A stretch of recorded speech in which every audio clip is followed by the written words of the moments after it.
আসসালামু আলাইকুম প্রিয় দর্শক, আপনারা আমার আজকের এই ভিডিওর মধ্যে লক্ষ্য করেন যে একটি মরিচ ক্ষেত, হাইব্রিড মরিচ ক্ষেত।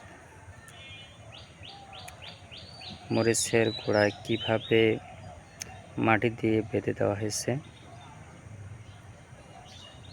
এবং মরিচ গাছে দেখেন যে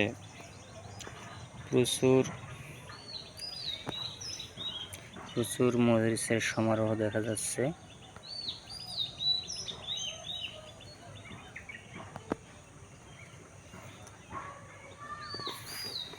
এবং অনেক ফুল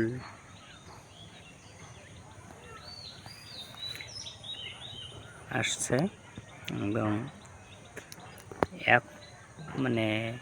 এখন এই মরিচের ফুল জ্বালা আসা শুরু করেছে, সদ্য ফুল জ্বালা আসা শুরু করেছে, লক্ষ্য করেন। তবে মরিচ গাছের একটু সমস্যা পরিলক্ষিত হচ্ছে যে পাতাগুলো কুকড়িয়ে যাওয়ার মতো। এটা মূলত হয়েছে কিছুদিন আগে, এই খরা বেশি থাকার কারণে সূর্যের প্রখর তাপে এরকম সমস্যা হয়েছে।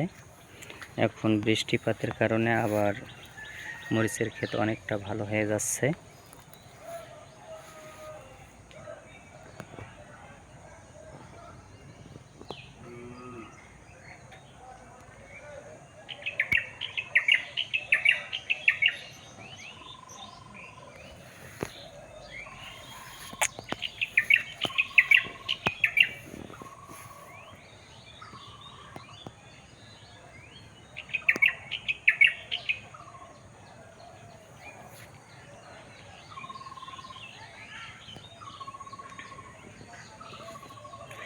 আপনারা যদি এরকম হাইব্রিড মরিচ চাষ করেন তাহলে এভাবেই গাছ থেকে গাছের দূরত্ব, সারি থেকে সারির দূরত্ব বজায় রেখে যদি রোপণ করা হয় তাহলে গাছ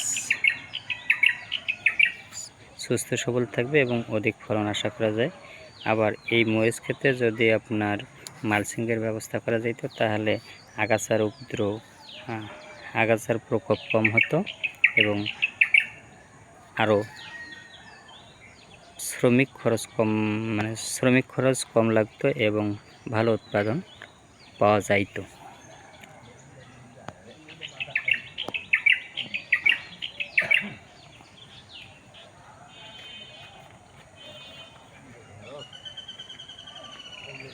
তো আজকে এই পর্যন্তই। আসসালামু আলাইকুম।